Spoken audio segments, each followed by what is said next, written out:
ಬ್ರಾಹ್ಮಣ ಮತ್ತು ಮೇಕೆ. ಒಂದು ದಿನ ಒಬ್ಬ ಬ್ರಾಹ್ಮಣನು ಪಕ್ಕದ ಹಳ್ಳಿಯಿಂದ ಹಿಂತಿರುಗುತ್ತಿದ್ದ.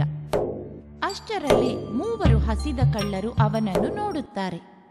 ಈ ಕೊಬ್ಬಿದ ಮೇಕೆಯನ್ನು ನನಗೆ ಕೊಟ್ಟು ಹಳ್ಳಿಯವರು ನನಗೆ ದೊಡ್ಡ ಉಪಕಾರವನ್ನೇ ಮಾಡಿದ್ದಾರೆ. ಎಷ್ಟೊಂದು ಕೊಬ್ಬಿದ ಮೇಕೆ! ಅದರಿಂದ ಭರ್ಜರಿ ಊಟ ಮಾಡಬಹುದು. ಹೇಗಾದ್ರೂ ಮಾಡಿ ಅದನ್ನು ಅವನಿಂದ ಕಸಿದುಕೊಳ್ಳೋಣ. ಅದು ಅಷ್ಟೊಂದು ಕಷ್ಟವಾಗಲಾರದು. ಇಲ್ಲಿ ಕೇಳಿ, ನಾವು ಏನು ಮಾಡಬೇಕೆನ್ನುವುದನ್ನು ನಾನು ಹೇಳುತ್ತೇನೆ. ಮೊದಲನೇ ಕಳ್ಳ ಬ್ರಾಹ್ಮಣನ ಬಳಿಗೆ ಹೋದ. ಓ ಬ್ರಾಹ್ಮಣ, ಒಂದು ನಾಯಿಯನ್ನು ನಿನ್ನ ಹೆಗಲ ಮೇಲೆ ಹೊತ್ತುಕೊಂಡು ಹೇಗೆ ಅಪವಿತ್ರನಾದೆ? ಮೂರ್ಖ, ನಿನಗೆ ನಾಯಿಗೂ ಮೇಕೆಗೂ ವ್ಯತ್ಯಾಸ ಗೊತ್ತಿಲ್ವೇ? ಹೋಗಲಿ ಬಿಡಿ ಸ್ವಾಮಿ, ನಿಮ್ಮ ಇಷ್ಟದಂತೆ ನಾಯಿಯನ್ನೇ ಹೆಗಲಲ್ಲಿ ಹೊತ್ತುಕೊಂಡು ಹೋಗಿ. ನನ್ನ ಕಣ್ಣುಗಳು ಮೋಸ ಹೋದವೇ? ಇಲ್ಲ ಇಲ್ಲ, ಇದು ಖಂಡಿತ ಮೇಕೆಯೇ. ಬ್ರಾಹ್ಮಣ ಸ್ವಲ್ಪ ದೂರ ನಡೆದ. ಆಗ ಎರಡನೆಯ ಕಳ್ಳ ಅವನನ್ನು ನಿಲ್ಲಿಸಿ ಕೇಳಿದ, ಮಹಾಸ್ವಾಮಿ, ಸತ್ತು ಹೋದ ಈ ಕರು ನಿಮಗೆ ಅತ್ಯಂತ ಪ್ರಿಯವಾಗಿರಬೇಕು. ಆದರೂ ನೀವು ಅದನ್ನು ನಿಮ್ಮ ಹೆಗಲ ಮೇಲೆ ಸಾಗಿಸುವುದು ಸರಿಯೇ? ನೀವು ಬ್ರಾಹ್ಮಣರೆನ್ನುವುದು ಮರೆತು ಬಿಟ್ಟಿರಾ? ನಿನಗೇನು ಕುರುಡೆ? ಇದು ಜೀವಂತ ಮೇಕೆ, ಸತ್ತ ಕರು ಅಲ್ಲ ಅನ್ನುವುದು ನಿನಗೆ ಕಾಣುತ್ತಿಲ್ಲವೇ? ದಯವಿಟ್ಟು ಕೋಪ ಮಾಡಿಕೊಳ್ಳಬೇಡಿ ಸ್ವಾಮಿ. ಬಹುಶಃ ನಾನು ಹೇಳುತ್ತಿರುವುದು ತಪ್ಪಿರಬಹುದು. ಏಕೆ ಹೀಗೆ ಆಗುತ್ತಿದೆ? ನಾನು ಹುಚ್ಚನಿರಬಹುದೇ ಅಥವಾ ಅವರೇ? ಬ್ರಾಹ್ಮಣನು ಕೆಲವೇ ಹೆಜ್ಜೆಗಳು ಹಾಕುವಷ್ಟರಲ್ಲಿ ಇನ್ನೊಂದು ಕಳ್ಳ ಅವನನ್ನು ತಡೆದ. ಓ ಸ್ವಾಮಿ ಅವರೇ, ನೀವು ಹೊತ್ತುಕೊಂಡು ಹೋಗುತ್ತಿರುವ ಕಥೆಯನ್ನು ಯಾರಾದ್ರೂ ನೋಡುವ ಮುಂಚೆ ಕೆಳಗೆ ಹಾಕಿ. ಇಲ್ಲ, ಅವ್ರು ಮೂರು ತಪ್ಪಾಗಿರಲು ಸಾಧ್ಯವಿಲ್ಲ. ಅದು ಮೇಕೆ ಅಲ್ಲ, ಅದು ಆಗಾಗ ಆಕಾರ ಬದಲಾಯಿಸುವ ಭೂತ. ಹಳ್ಳಿ ಜನರ ಈ ಮೋಸಕ್ಕೆ ನಾನು ಹೇಗೆ ಬಲಿಯಾದೆ? ಬ್ರಾಹ್ಮಣನು ಬೇರೇನು ಮಾತನಾಡಲಿಲ್ಲ. ಅವನು ಮೇಕೆಯನ್ನು ಹೆಗಲಿನಿಂದ ಕೆಳಗೆ ಹಾಕಿದ ಮತ್ತು ಅಲ್ಲಿಂದ ಆದಷ್ಟು ವೇಗವಾಗಿ ಓಡಿ ಹೋದ. ಬ್ರಾಹ್ಮಣನನ್ನು ನೋಡಿ ಮೂವರು ಕಳ್ಳರು ನಕ್ಕರು ಮತ್ತು ಮೇಕೆಯ ಔತಣ ನಡೆಸಲು ಸಿದ್ಧರಾದರು.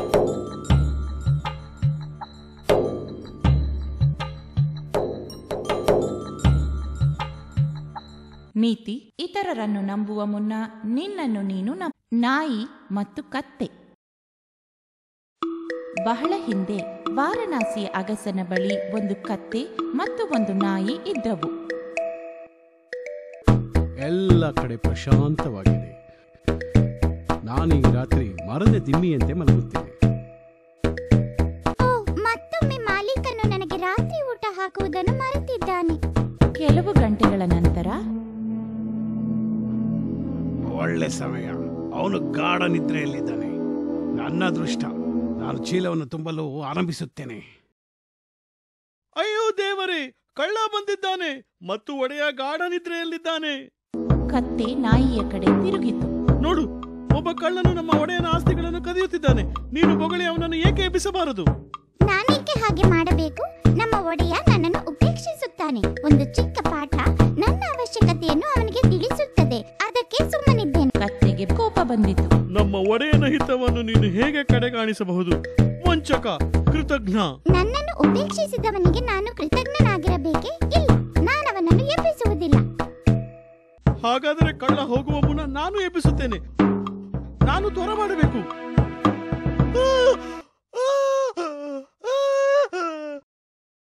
ಮೂರ್ಖ ಕತ್ತೆ, ಅದು ಅಕ್ಕಪಕ್ಕದವನ್ನೆಲ್ಲ ಎಬ್ಬಿಸಬಹುದು.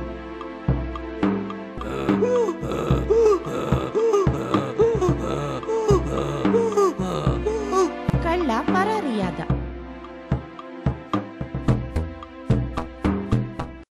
ಅಗಸನು ನಿದ್ದೆಯಿಂದ ಎದ್ದು ಕಿಟಕಿಯ ಬಳಿಗೆ ಹೋದ. ದೊಡ್ಡ ಕತ್ತೆ, ನನ್ನ ನಿದ್ದೆಯನ್ನು ಕೆಡಿಸಿದೆ. ಆ ವೇಳೆಯಲ್ಲಿ ಅರಚಿದಕ್ಕಾಗಿ ನಾನು ನಿನ್ಗೊಂದು ಪಾಠ ಕಲಿಸುತ್ತೇನೆ. ಅಗಸ ಒಂದು ಲಾಠಿಯನ್ನು ತೆಗೆದುಕೊಂಡು ಹಿತ್ತಲಿಗೆ ಹೋಗಿ ಕತ್ತೆಯನ್ನು ನಿಷ್ಕರುಣಿಯಾಗಿ ಥಳಿಸಿದ. ನಾಯಿ ಕರುಣೆಯಿಂದ ನೋಡಿ, ಕತ್ತೆ, ಅಯ್ಯೋ ಪಾಪ, ನೀನು ನನ್ನ ಕೆಲಸ ಮಾಡಲು ಪ್ರಯತ್ನಿಸುವ ಬದಲು ನಿನ್ನ ಕೆಲಸವನ್ನಷ್ಟೇ ಮಾಡಿದ್ದಿದ್ದರೆ ಈ ಕಷ್ಟ ಅನುಭವಿಸಬೇಕಾಗಿ ಬರುತ್ತಿದ್ದೆ. ನಿನ್ನ ದುರದೃಷ್ಟ. ಕಳ್ಳ ಮಾಲಿನೊಂದಿಗೆ ಪರಾರಿಯಾದ. ಒಡೆಯನಿಗೆ ನೀನು ಇಷ್ಟು ಜೋರಾಗಿ ಏಕೆ ಅರಚಿದ್ದೆ ಎನ್ನುವುದು ಗೊತ್ತೇ ಇಲ್ಲ. ನೀತಿ: ನಿಮ್ಮ ಕರ್ತವ್ಯದೆಡೆ ಗಮನ. ಮೂರ್ಖ ಬ್ರಾಹ್ಮಣ. ಗಾರ್ಗೇಯ ಎಂಬ ಮೇಧಾವಿ ಬ್ರಾಹ್ಮಣನು ಈಶ್ವರನ ಕುರಿತು ತಪಸ್ಸು ಮಾಡಲು ಕಾಡಿಗೆ ಹೋದನು. ಅವನ ತಪಸ್ಸಿನಿಂದ ಸುಪ್ರೀತನಾದ ಶಿವ ಅವನ ಮುಂದೆ ಪ್ರತ್ಯಕ್ಷನಾದನು. ಓ ಭಕ್ತ ಬ್ರಾಹ್ಮಣ, ನೀನು ಒಂದು ವರಕ್ಕೆ ಯೋಗ್ಯನಾಗಿರುವೆ. ಏನಾದರೂ ಒಂದನ್ನು ಕೇಳು. ಓ ಮಹೇಶ್ವರ, ದಯವಿಟ್ಟು ನನಗೆ ಸಂಜೀವನಿಯನ್ನು ದಯಪಾಲಿಸು. ಅದರಿಂದ ನಾನು ಸತ್ತ ಜೀವಕ್ಕೆ ಮತ್ತೆ ಜೀವ ತುಂಬುತ್ತೇನೆ. ನೀನು ಸತ್ತವರನ್ನು ಬದುಕಿಸಬೇಕೆಂದು ಕೊಂಡಾಗಲೆಲ್ಲ ನೀನು ಈ ಎಲೆಗಳನ್ನು ಹಿಂಡಿ ಅದರ ರಸವನ್ನು ಮೃತದೇಹದ ಮೇಲೆ ಚಿಮುಕಿಸು. ಹೀಗೆ ಜೀವ ತುಂಬಿಸಲ್ಪಟ್ಟ ದೇಹವು ಮೊದಲಿಗಿಂತ ಹೆಚ್ಚು ಬಲಶಾಲಿಯಾಗಿಯೂ ಮತ್ತು ಚುರುಕಾಗಿಯೂ ಇರುತ್ತದೆ. ಇಷ್ಟೇ ಅಲ್ಲದೆ ಈ ಎಲೆಗಳು ಒಣಗುವುದಿಲ್ಲ, ಇಲ್ಲವೇ ಬದಲಾಗುವುದಿಲ್ಲ. ಇಷ್ಟು ಹೇಳಿ ಶಿವನು ಅದೃಶ್ಯನಾದನು. ಬ್ರಾಹ್ಮಣನು ಅಪಾರ ಆನಂದದಿಂದ ಹಳ್ಳಿಯ ಕಡೆಗೆ ಹೊರಟನು. ಇದರ ಮೂಲಕ ನಮ್ಮ ಹಳ್ಳಿಯಿಂದ ಸಾವನ್ನು ಹೊಡೆದು ಓಡಿಸುತ್ತೇನೆ. ನಮ್ಮ ಹಳ್ಳಿಯಲ್ಲಿ ಯಾವ ಮನೆಯಲ್ಲೂ ದುಃಖ ಇರುವುದಿಲ್ಲ. ಹಳ್ಳಿಯಲ್ಲಿ ನನ್ನ ಪ್ರಾಮುಖ್ಯತೆ ಹೆಚ್ಚುತ್ತಾ ಹೋಗುತ್ತದೆ. ನಾನು ಗ್ರಾಮ ಮುಖಂಡ ಕೂಡ ಆಗಬಹುದು. ಕೂಡಲೇ ಅವನಿಗೆ ಅನುಮಾನ ಬರಲಾರಂಭಿಸಿತು. ದೇವರು ನನ್ನನ್ನು ತಮಾಷೆ ಮಾಡಲಿಲ್ಲವಷ್ಟೇ. ಈ ಎಲೆಗಳು ಸಾಧಾರಣ ಎಲೆಗಳಾಗಿದ್ದರೆ ಮತ್ತು ಅಷ್ಟರಲ್ಲೇ ಒಂದು ಸತ್ತ ಹುಲಿ ದಾರಿಯಲ್ಲಿ ಬಿದ್ದಿರುವುದು ಅವನ ಕಣ್ಣಿಗೆ ಬಿತ್ತು. ಆಹಾ, ಈ ಸತ್ತ ಪ್ರಾಣಿಯ ಮೇಲೆ ಈ ಎಲೆಗಳನ್ನು ಪರೀಕ್ಷಿಸುತ್ತೇನೆ. ಎಷ್ಟೇ ಬುದ್ಧಿವಂತನಾದರೂ ಸ್ವಲ್ಪವೂ ಯೋಚಿಸದೆ ಅವನು ಎಲೆಗಳನ್ನು ತನ್ನ ಹಸ್ತಗಳಲ್ಲಿಟ್ಟುಕೊಂಡು ಕಸಕಿದ ಮತ್ತು ರಸವನ್ನು ಹುಲಿಯ ಮೇಲೆ ಚಿಮುಕಿಸಿದ. ಹುಲಿಗೆ ಜೀವ ಬಂತು. ನನಗೆ ಹಸಿವಾಗಿದೆ. ನಿಜ ನಿಜ, ಎಲೆಗಳು ಕೆಲಸ ಮಾಡುತ್ತಿದೆ. ಕೂಡಲೇ ಹುಲಿ ಗರ್ಜನೆ ಮಾಡಿತು. ಅಯ್ಯೋ ದೇವರೇ, ನಾನು ಏನು ಮಾಡಿಬಿಟ್ಟೆ? ನಾನು ಜೀವ ಉಳಿಸಿಕೊಳ್ಳಲು ಓಡುವುದೇ ಸರಿ. ಹುಲಿ ಅವನನ್ನು ನೋಡಿ ಅವನ ಮೇಲೆರಗಿತು. ಮೂರ್ಖ ಬ್ರಾಹ್ಮಣನ ಜೀವನ ಅಲ್ಲಿಗೆ ಕೊನೆಗೊಂಡಿತು. ನೀತಿ: ಅವಸರ ಕಾರ್ಯ ನಷ್ಟಕ್ಕೆ. ಮೂರ್ಖ ಕೊಕ್ಕರೆ. ಬಹಳ ಹಿಂದಿನ ಕಾಲದಲ್ಲಿ ಒಂದು ಎತ್ತರವಾದ ತೆಂಗಿನ ಮರ ಇರುವ ಒಂದು ಕೊಳದ ಹತ್ತಿರ ಒಂದು ಕೊಕ್ಕರೆ ವಾಸಿಸುತ್ತಿತ್ತು. ಕೊಳ ಬತ್ತಿ ಹೋಗಿದ್ದರಿಂದ ಕೊಕ್ಕರೆ ಜೀವಿಸಲು ಸಾಕಾಗುವಷ್ಟು ಮೀನು ಅದರಲ್ಲಿ ಇರಲಿಲ್ಲ. ಆದರೆ ಮುದಿ ಕೊಕ್ಕರೆಗೆ ಅದರ ಮರ ಮತ್ತು ಕೊಳದ ಮೇಲಿನ ಮೋಹ ಕಡಿಮೆಯಾಗಲಿಲ್ಲ. ಇತರ ಕೊಕ್ಕರೆಗಳು ಇಲ್ಲಿಯೇ ಬಂದು ನೆಲೆಸಿ ನಾನು ಎಷ್ಟು ಸಂತೋಷದಿಂದಿರುವೆ ಎನ್ನುವುದನ್ನು ನೋಡುತ್ತಿದ್ರೆ ಎಷ್ಟು ಚೆನ್ನಾಗಿತ್ತು. ಆಗ ಒಂದು ದಿನ ಕೊಕ್ಕರೆಗಳ ಒಂದು ಗುಂಪು ಕೊಳದ ಮೇಲೆ ಹಾರಿ ಹೋಗುತ್ತಿರುವುದನ್ನು ಅದು ನೋಡಿತು. ನಿಲ್ಲಿ ನಿಲ್ಲಿ ನಿಲ್ಲಿ, ದಯವಿಟ್ಟು ನಿಲ್ಲಿ. ಗುಂಪಿನ ನಾಯಕ ಅದನ್ನು ನೋಡಿದ. ಆ ಮುದಿ ಹಕ್ಕಿ ನಮ್ಮನ್ನು ಕೂಗಿ ಕರೆಯುತ್ತಿದೆ. ನಾವು ಕೆಳಗಿಳಿದು ಅವನಿಗೆ ಏನಾಗಬೇಕೆಂದು ನೋಡೋಣ. ಅವರು ಹಾರಿ ಕೆಳಗೆ ಬಂದಾಗ, ನೀವು ನನ್ನ ಕರೆಗೆ ಮುನ್ನಡೆ ಕೊಟ್ಟಿದ್ದಕ್ಕಾಗಿ ಬಹಳ ಸಂತೋಷ. ನೀವು ಈ ತೆಂಗಿನ ಮರದ ಮೇಲೆ ತಂಗಿ ಕೊಳದ ಮೀನುಗಳನ್ನು ತಿನ್ನಬಹುದು. ಅವನು ಒಳ್ಳೆಯವ, ಆದರೆ ಮೂರ್ಖ. ಅವನು ನಮ್ಮನ್ನು ಮರಳುಗೊಳಿಸಲು ಪ್ರಯತ್ನಿಸುತ್ತಿದ್ದಾನೆ. ಆದರೆ ಅದಕ್ಕೆ ಅವನು ಕೊಡಬೇಕಾದ ಬೆಲೆ ಏನು? ಆದುದರಿಂದ ಗುಂಪಿನ ಪರವಾಗಿ ಅದರ ನಾಯಕ ಆಹ್ವಾನವನ್ನು ನಿರಾಕರಿಸಿದ. ನಿಮ್ಮ ಪ್ರೀತಿ ನಮ್ಮನ್ನು ಸಂತೋಷಪಡಿಸಿದೆ, ಆದರೆ ದಯವಿಟ್ಟು ನಮ್ಮನ್ನು ನಮ್ಮ ದಾರಿಯಲ್ಲಿ ಹೋಗಲು ಬಿಡಿ. ಹೌದು, ನಮ್ಮ ನಾಯಕ ಸರಿಯಾಗಿಯೇ ಹೇಳಿದ. ನಾವು ಇಷ್ಟು ಜನರಿದ್ದೇವೆ. ಇಲ್ಲಿರುವ ಆಹಾರ ನಿಮ್ಮೊಬ್ಬರಿಗೆ ಮಾತ್ರ ಸಾಕಾಗುತ್ತದೆ. ದಯವಿಟ್ಟು ನಮ್ಮನ್ನು ಬಲವಂತ ಮಾಡಬೇಡಿ. ನೀವು ನನ್ನ ಆತಿಥ್ಯವನ್ನು ಸ್ವೀಕರಿಸದಿದ್ದರೆ ನಾನು ಪ್ರಾಣ ಬಿಡುತ್ತೇನೆ.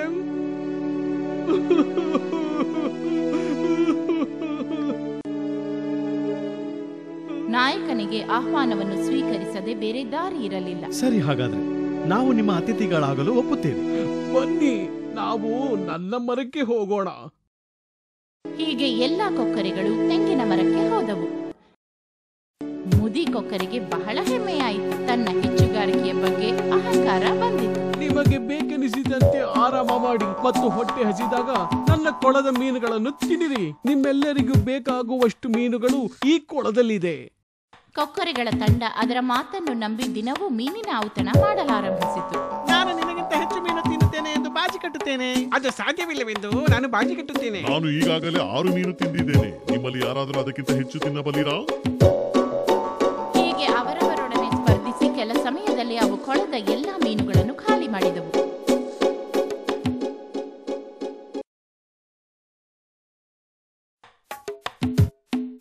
ಅಯ್ಯೋ ದೇವ್ರೇ, ಒಂದು ಮೀನು ಮಿಕ್ಕಿಲ್ಲ. ನಾನು ಈ ಸಂಜೆ ಅವರಿಗೆ ಏನು ಕೊಡಲಿ? ಅವರು ಹೋದ ಮೇಲೆ ನಾನು ಏನು ತಿನ್ನಲಿ? ಮುದಿ ಕೊಕ್ಕರೆ ತನ್ನ ಮೂರ್ಖತನಕ್ಕೆ ಪಶ್ಚಾತ್ತಾಪ ಪಡಲಾರಂಭಿಸಿತು. ಆದರೆ ಕಾಲ ಮಿಂಚಿತ್ತು. ಆ ಸಂಜೆ ಗುಂಪಿನ ನಾಯಕ ಅವನ ಬಳಿಗೆ ಬಂದ. ಈ ಸಂಜೆಯ ಊಟಕ್ಕೆ ನಮಗೆ ಏನೂ ಇಲ್ಲ. ನಾವು ನಿಮ್ಮ ಆತಿಥ್ಯಕ್ಕೆ ಚಿರಋಣಿಗಳಾಗಿದ್ದೇವೆ. ಆದರೆ ನಾವು ಇಲ್ಲಿಂದ ಹೋಗಲೇಬೇಕಾಗಿ ಬಂದಿದೆ. ನಾನು ನನ್ನ ಗುಂಪನ್ನು ಹಸಿವಿನಿಂದ ಸಾಯಲು ಬಿಡುವುದಿಲ್ಲ. ಅವರು ಹಾರಿ ಹೋಗುತ್ತಾ ನಾಯಕ ಕೊಳದ ಬಳಿಯ ಮುದಿ ಕೊಕ್ಕರೆಗಾಗಿ ವಿಷಾದ ವ್ಯಕ್ತಪಡಿಸಿದ. ನಮ್ಮೊಂದಿಗೆ ಹಾರಲು ಅವನು ತೀರಾ ಮುದುಕನಾಗಿದ್ದಾನೆ. ಅವನು ಮಾತ್ರ ನಮ್ಮ ಮಾತನ್ನು ಕೇಳಿದಿದ್ದರೆ ಬಡಪಾಯಿ ಮೂರ್ಖ, ಅವನು ಹೆಚ್ಚು ದಿನ ಬದುಕಲಾರ. ಕೆಲವು ದಿನಗಳ ನಂತರ ನಿಶ್ಶಕ್ತಿ ಮತ್ತು ಹಸಿವಿನಿಂದ ಕಂಗಾಲಾದ ಮುದಿ ಕೊಕ್ಕರೆ ಸತ್ತು ಹೋಯಿತು. ನೀತಿ: ತನ್ನ ಅಗತ್ಯಗಳನ್ನು ನೋಡಿಕೊಂಡ ನಂತರವೇ ಇತರ ಮೂರ್ಖ ನರಿ. ಒಮ್ಮೆ 2 ಹೋತಗಳು ಒಂದು ಸಣ್ಣ ದಾರಿಯಲ್ಲಿ ಎದುರು ದಿಕ್ಕುಗಳಲ್ಲಿ ಬರುತ್ತಿದ್ದವು.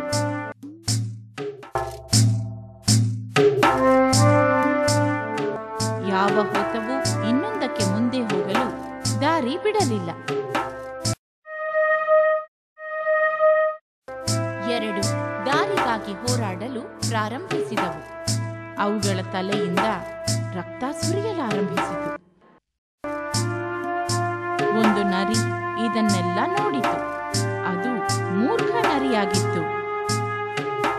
ಈ ಹೋತಗಳ ತಲೆಯಿಂದ ಬರುತ್ತಿರುವ ರಕ್ತವನ್ನು ನಾನು ಕುಡಿಯುತ್ತೇನೆ. ಅವರ ಹಣೆಯಿಂದ ಇನ್ನೂ ಹೆಚ್ಚು ರಕ್ತ ಬರುವುದಕ್ಕಾಗಿ ಕಾಯುತ್ತೇನೆ. ಹೋತಗಳು ಹೋರಾಟ ಮುಂದುವರೆಸಿದವು. ಇದ್ದಕ್ಕಿದ್ದಂತೆಯೇ ಬುದ್ಧಿ ಇಲ್ಲದ ನರಿ ರಕ್ತ ಕುಡಿಯುವುದಕ್ಕಾಗಿ ಅವುಗಳ ಮಧ್ಯೆ ಜಿಗಿಯಿತು.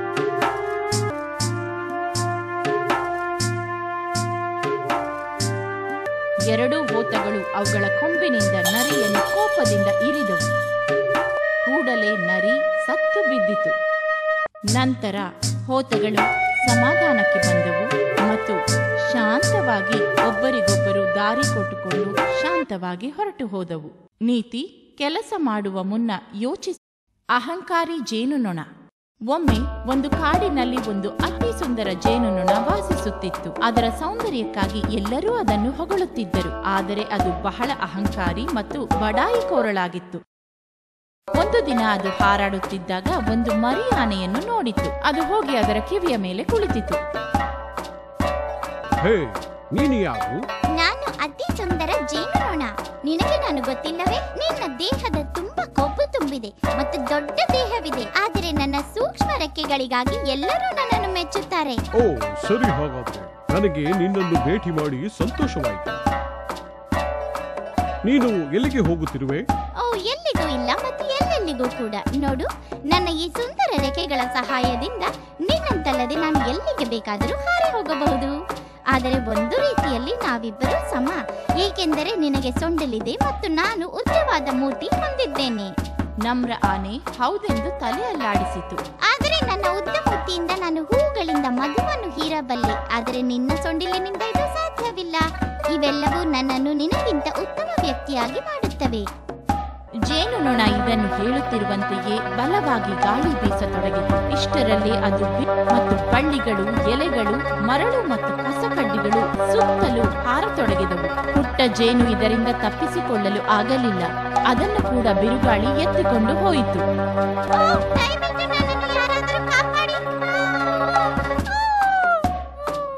ಆನೆ ಹಿಂತಿರುಗಿ ನೋಡಿ ಅದಕ್ಕೆ ಸಹಾಯ ಮಾಡಲು ನೋಡಿದರೆ ಅದು ಕಸಕಡ್ಡಿಗಳ ಜೊತೆ ಬಿರುಗಾಳಿಯಲ್ಲಿ ಮಾಯವಾಗಿತ್ತು. ಮರಿ ಆನೆ ಅದರ 4 ಕಾಲುಗಳಿಂದ ತನ್ನ ಕೊಬ್ಬಿದ ದೊಡ್ಡ ದೇಹ ಮತ್ತು ನಮ್ರ ಮತ್ತು ಸರಳ ಹೃದಯವನ್ನು ಹೊತ್ತುಕೊಂಡು ಗಂಭೀರವಾಗಿ ನಡೆಯುತ್ತಾ ಹೋಯಿತು. ನೀತಿ: ಹುಲಿ ಮತ್ತು ಪ್ರಯಾಣಿಕ. ಒಂದು ದಿನ ಬೇಟೆಯಾಡಲು ಆಗದ ಮುದಿ ಹುಲಿಯೊಂದು ಕೆಸರಿನಿಂದ ತುಂಬಿದ ಒಂದು ಕೊಳದ ಪಕ್ಕದಲ್ಲಿ ಹೋಗುತ್ತಿರುವಾಗ ಒಂದು ಬಂಗಾರದ ಬಳೆಯನ್ನು ನೋಡಿತು. ನಾನು ಇದನ್ನು ತೆಗೆದುಕೊಳ್ಳುತ್ತೇನೆ. ಇದರಿಂದ ಏನಾದರೂ ಉಪಯೋಗವಾಗಬಹುದು. ನನಗೆ ಗಾಳ ಸಿಕ್ಕಿದೆ. ಈಗ ನಾನು ಬೇಟೆಗಾಗಿ ಕಾಯುತ್ತೇನೆ. ಇಷ್ಟರಲ್ಲೇ ಒಬ್ಬ ಪ್ರಯಾಣಿಕ ಕೊಳದ ಆಚೆಯ ದಡದ ಬಳಿ ಹೋಗುತ್ತಿದ್ದ. ಹುಲಿ ಅವನನ್ನು ನೋಡಿತು. ಮನುಷ್ಯರ ಮಾಂಸ ಅನುರುಚಿ ಮತ್ತು ಅವರಿಗೆ ಬಂಗಾರದ ಆಸೆ ಬಹಳ. ಹೇ, ಯಾರಲ್ಲಿ? ನಿನಗೆ ಈ ಬಂಗಾರದ ಬಳೆ ಬೇಕೆ? ನನಗೆ ಇದರಿಂದ ಯಾವ ಪ್ರಯೋಜನವೂ ಇಲ್ಲ. ಬಂಗಾರದ ಬಳೆ ಬಹಳ ಆಸೆ ಹುಟ್ಟಿಸ್ತಾ ಇದೆ. ಇಲ್ಲ, ನಾನು ಅದಕ್ಕಾಗಿ ನನ್ನ ಜೀವನವನ್ನು ಬಲಿ ಕೊಡಬಾರದು. ನನಗೆ ಬಂಗಾರದ ಬಳೆ ಮೇಲೆ ಆಸೆ ಇದೆ. ಆದರೆ ನಿನ್ನಂತ ಕ್ರೂರ ಪ್ರಾಣಿಯನ್ನು ನಾನು ಹೇಗೆ ನಂಬಲಿ? ನೀನು ನನ್ನ ಮೇಲೆ ಸಂಶಯ ಪಡುವುದು ಸರಿಯಾಗಿಯೇ ಇದೆ. ನಾನು ನನ್ನ ಯೌವನದಲ್ಲಿ ದುಷ್ಟನಾಗಿಯೇ ಇದ್ದೆ, ಆದರೆ ಈಗ ಒಬ್ಬ ಸನ್ಯಾಸಿಯ ಬುದ್ಧಿವಾದದಿಂದ ನಾನು ಬದಲಾಗಿದ್ದೇನೆ. ಆದುದರಿಂದಲೇ ಹೆದರದೆ ಈ ಕಡೆಗೆ ಬಂದು ಇದನ್ನು ತೆಗೆದುಕೋ. ನಾನು ನಿನ್ನ ಹತ್ರ ಬಂದ್ರೆ ನನ್ನ ವಾಸನೆಯನ್ನು ಹಿಡಿದು ನೀನು ಸನ್ಯಾಸಿಯ ಬುದ್ಧಿವಾದವನ್ನು ಮರೆತು ಬಿಡಬಹುದು. ಇಲ್ಲ, ನಾನು ಹಾಗೆ ಮಾಡುವುದಿಲ್ಲ. ಅಷ್ಟೇ ಅಲ್ಲದೆ ಈಗ ನಾನು ಮುದುಕನಾಗಿ ಬಿಟ್ಟಿದ್ದೇನೆ. ನನ್ನ ಉಗುರುಗಳು ಸವೆದಿವೆ. ಆದುದರಿಂದ ಹೆದರಬೇಡ. ಬಾ, ಕೊಳವನ್ನು ದಾಟಿಕೊಂಡು ಬಾ ಮತ್ತು ಇದನ್ನು ತೆಗೆದುಕೋ. ಪ್ರಯಾಣಿಕನ ಬಂಗಾರದ ಮೇಲಿನ ಆಸೆ ಹುಲಿಯ ಮೇಲಿನ ಭಯವನ್ನು ಹಿಂದೆ ಹಾಕಿತು. ಅದು ನಿಜವನ್ನೇ ನುಡಿಯುತ್ತಿರುವಂತಿದೆ. ನಾನು ಕೊಳವನ್ನು ದಾಟಿ ಬಳೆಯನ್ನು ತೆಗೆದುಕೊಳ್ಳುತ್ತೇನೆ. ಆದರೆ ಅವನು ನೀರಿನಲ್ಲಿ ಇಳಿದು ಕೆಲವು ಹೆಜ್ಜೆ ಹಾಕುವಷ್ಟರಲ್ಲೇ ಕೆಸರು, ನಾನು ಸಿಕ್ಕಿಕೊಂಡಿರುವೆ, ಕಾಪಾಡಿ ಕಾಪಾಡಿ. ಓಹೋ, ನೀನು ಕೆಸರಿನಲ್ಲಿ ಸಿಕ್ಕಿಕೊಂಡೆಯಾ? ಪರವಾಗಿಲ್ಲ, ಅಲ್ಲೇ ಇರು, ನಾನು ಬಂದು ನಿನಗೆ ಸಹಾಯ ಮಾಡುತ್ತೇನೆ. ಹುಲಿ ಕೆಸರಿನಲ್ಲಿ ನಿಧಾನವಾಗಿ ಚಲಿಸಿತು ಮತ್ತು ಅವನ ಮೇಲೆ ಆಕ್ರಮಣ ಮಾಡಿತು. ನಾನು ಎಂತ ಮೂರ್ಖ! ನನ್ನ ದುರಾಸೆ ನನ್ನ ಬುದ್ಧಿಯನ್ನು ಕೆಡಿಸಿತು.